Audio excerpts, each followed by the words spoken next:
Good day. This is part 2 of our videos looking at functional groups, identifying and naming. In the previous video, we looked at alcohols and ethers, which were based on oxygen. So yes, we'd have a bent shape around the oxygen atom involved in alcohols and ethers. And then we looked at aldehydes and ketones that both have a carbonyl group. In the aldehyde case, the carbonyl has to be the end carbon of the chain.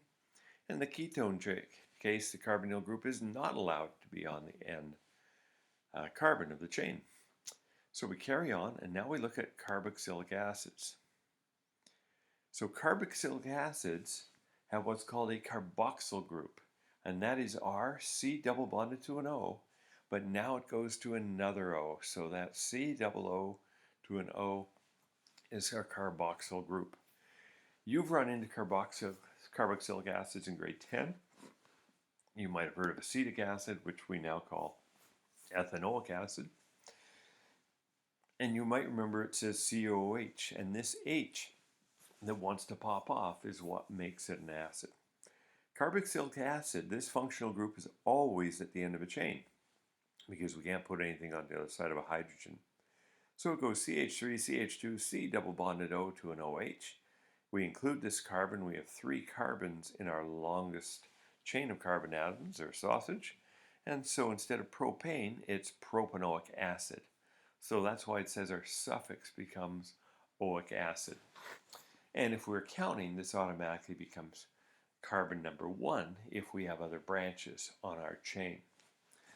So carboxylic acid, we have to remember that C double bonded O, OH. Again, if we're trying to type it out, often we just go COH. So you have to know that this structure is actually this arrangement of atoms and bonds. And that takes some getting used to. Now when we go to an ester, all we're doing is we're replacing this H with another carbon chain. We are going to do something called an Ester Lab. And esters are formed by reacting an alcohol with a carboxylic acid. Using an acid catalyst, we make an ester and water.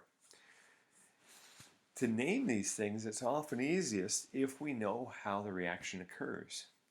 So here we have an alcohol, and it happens to be methanol, 1 carbon branch. Here we have a carboxylic acid that's ethanoic acid.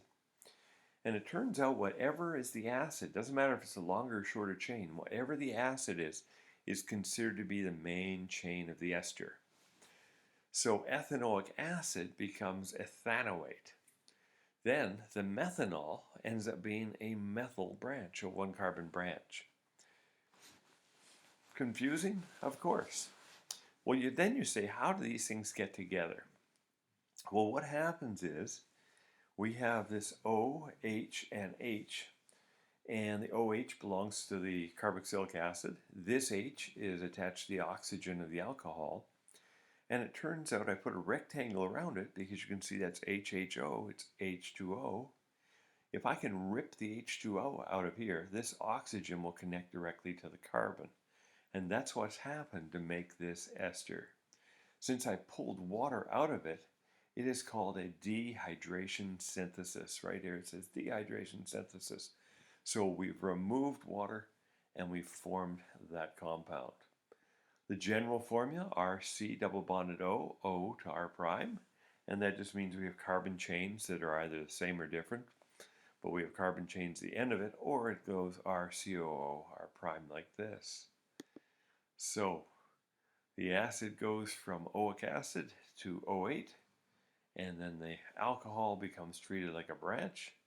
So here's a different example, very similar. In this case, we have our carboxyl group facing the other way. So this was our methanol originally, so it's methyl. And we have 3 carbons in here, so it's propanoate. So a lot that I've thrown at you right there, but it gives you a bit of an idea of how these things get together.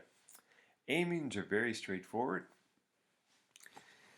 And we can have what are called primary, secondary, tertiary amines. Amine just we have nitrogen in the middle of carbon chains and hydrogens. And so all you do is you treat the carbon chains as branches, and at the end it goes amine. Hopefully you remember that nitrogen will have a trigonal pyramidal shape around it, and that nitrogen wants 3 bonds.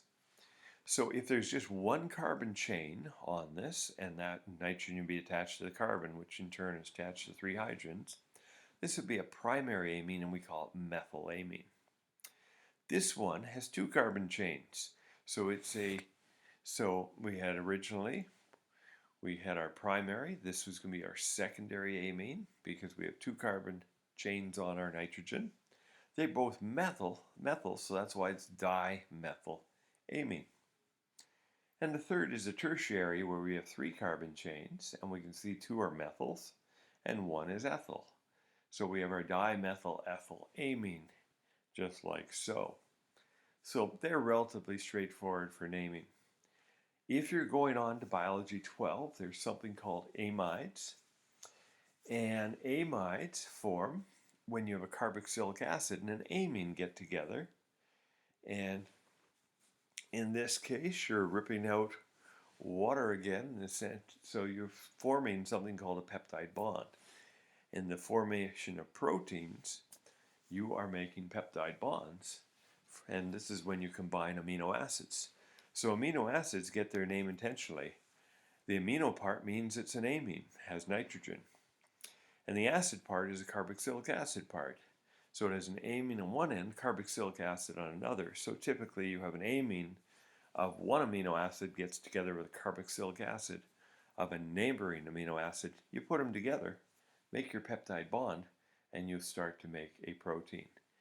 In this course, we won't worry about naming these. We may talk about them, and you should be able to identify them.